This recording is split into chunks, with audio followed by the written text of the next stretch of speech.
Olá! Hoje a gente vai fundo numa questão chave para qualquer negócio, para qualquer investimento. O que é, afinal, criar valor? Isso. E como é que as empresas conseguem fazer isso de um jeito sustentável, né? Exatamente. A gente está usando aqui umas ideias do livro velho, The Four Cornerstones of Corporate Finance, para tentar entender os tais 4 pilares dessa história toda. Perfeito. Porque valor, assim, pensando em finanças, na essência mesmo, é o valor presente dos fluxos de caixa futuros que a gente espera de um ativo, né? Uhum. É uma definição, olha, que não muda com o tempo. Muitas crises que a gente viu, tipo 2007 ou a bolha da internet, Sim. aconteceram em grande parte porque o pessoal esqueceu desses fundamentos básicos. Certo. Então vamos lá, vamos entender esses pilares. Qual seria o primeiro, assim, o principal? Olha, o primeiro e talvez o mais fundamental é o seguinte. As empresas criam valor quando pegam capital, investem e conseguem gerar fluxos de caixa futuros com um retorno maior que o custo desse capital. O custo do capital, tipo, o mínimo que o investidor espera de volta pelo risco, né? Exato. Basicamente isso. Então, a combinação que realmente importa é crescimento e retorno sobre o capital investido, o famoso ROIC. É isso que puxa o valor para cima. ROIC, só para ficar bem claro, é tipo uma medida de eficiência, né? Quanto a empresa consegue de volta para cada real que ela investe na operação dela. Precisamente. É uma ótima medida de eficiência. Pensa, por exemplo, na Hershey.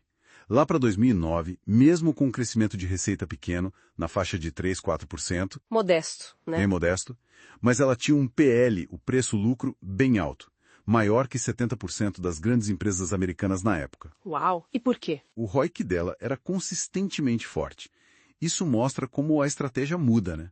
Se o ROIC está alto, o foco tem que ser em crescer mais. Uhum. Agora, se o ROIC está baixo, aí, peraí, primeiro tem que arrumar a casa, melhorar esse retorno, antes de pensar em acelerar o crescimento, senão queima a caixa. Entendi, faz todo sentido. Isso já meio que puxa o segundo pilar, né? Porque eu ouvi falar que tem umas operações financeiras que parecem criar valor, mas talvez seja uma ilusão. Exatamente aí que entra o segundo pilar, a conservação do valor. O ponto é, valor de verdade só se cria aumentando o bolo todo, ou seja, o fluxo de caixa total. Seja vendendo mais ou sendo mais eficiente, melhorando o ROIC. Ok. Agora, simplesmente fatiar esse bolo de um jeito diferente, tipo trocar dívida por ações, ou a empresa recomprar as próprias ações, isso por si só não cria valor novo. Opa, peraí. Mas direto a gente vê empresa anunciando recompra de ação e falando que isso é bom para o acionista, que cria valor. Cadê o pulo do gato aí? Ah, o pulo do gato. Então, a recompra só cria valor mesmo se a empresa está comprando as ações dela por um preço abaixo do que elas realmente valem, sabe? Ou se tem algum benefício indireto que aumenta o fluxo de caixa total. Por exemplo, se ela usa dívida para recomprar e consegue um benefício fiscal com essa dívida. Aí sim, o bolo total cresce um pouquinho. Entendi. Mas aquela ideia antiga de que uma empresa com PL alto, comprando uma com PL baixo, automaticamente reavalia os lucros e cria valor do nada. Sim, essa ideia é famosa. É um mito. A menos que essa combinação gere mais caixa operacional de verdade, por sinergias, por melhor gestão. Aí sim. Mas só a matemática financeira, não. Não adianta só mudar a forma de dividir o bolo se o tamanho dele não aumentar. Nossa, esse ponto é crucial mesmo. Ok. E o terceiro pilar, esse tem a ver com o mercado, com o que os investidores pensam, né? Exatamente. É a esteira das expectativas.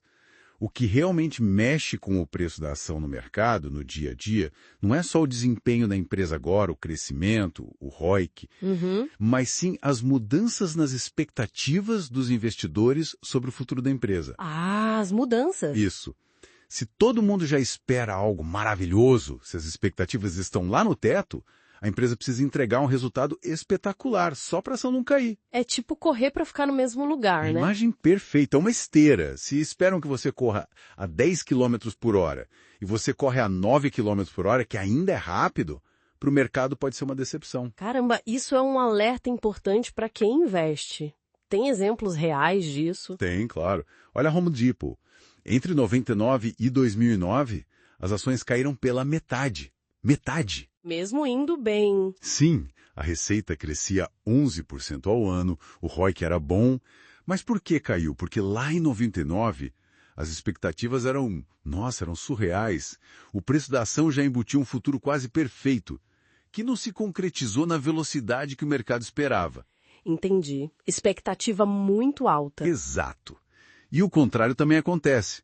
A Continental AG, uma empresa alemã, teve retorno anual de 74% para as ações entre 2003 e 2006. 74% ao ano? Nossa! Impressionante, né? Em parte porque lá em 2003 as expectativas eram baixíssimas. O PL era tipo 6. Ninguém esperava muito. Aí quando ela entregou resultados melhores, a ação disparou. Moral da história. Nem sempre uma empresa ótima é um investimento ótimo naquele momento, né? Depende do preço e da expectativa embutida. Exatamente, preço é o que você paga, valor é o que você leva. E a expectativa está no meio. Perfeito. E para a gente fechar os 4 pilares, qual é o último? O quarto é o princípio do melhor proprietário. A ideia aqui é que o valor de um negócio não é um número mágico fixo, sabe? Ele depende muito, muito mesmo, de quem está administrando e qual é a estratégia que essa pessoa ou grupo está usando. Então não existe um valor justo universal para uma empresa. Não um único valor fixo, não. Gestores diferentes, com habilidades diferentes ou com sinergias com outros negócios que eles já tenham, eles podem tirar fluxos de caixa completamente diferentes do mesmíssimo ativo.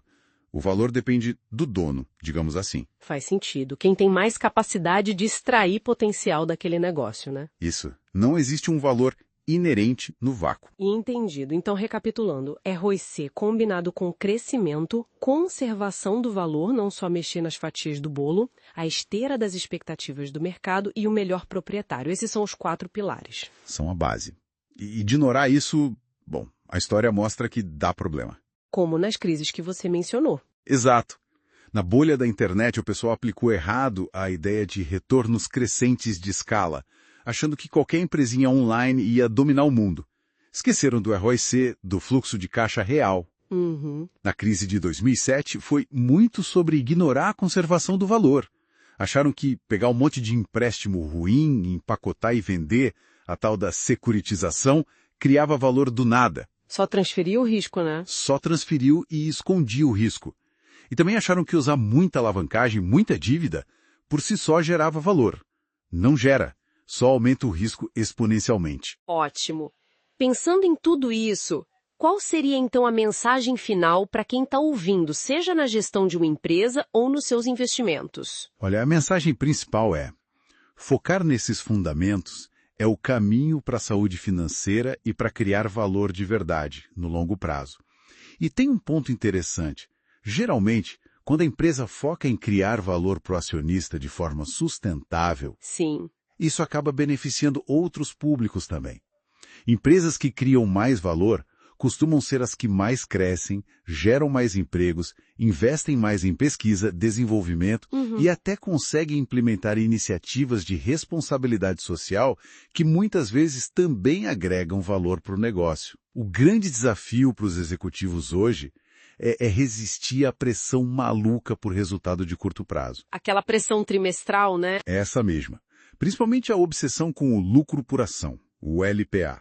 Muitas vezes, focar só nisso não tem nada a ver com criar valor de verdade e pode até levar a decisões ruins, tipo cortar investimento em pesquisa para bater a meta do trimestre. Exige coragem, disciplina e uma visão mais longa. Acho que fica uma boa reflexão para todo mundo, né? Como que a gente, num ambiente que cobra tanto resultado para ontem, Sim. consegue manter o foco nesses fundamentos que realmente constroem valor duradouro, usando mais análise, mais dados e talvez um pouco menos o efeito manada. Exatamente essa a questão. Análise crítica e foco nos pilares. Esse é o caminho.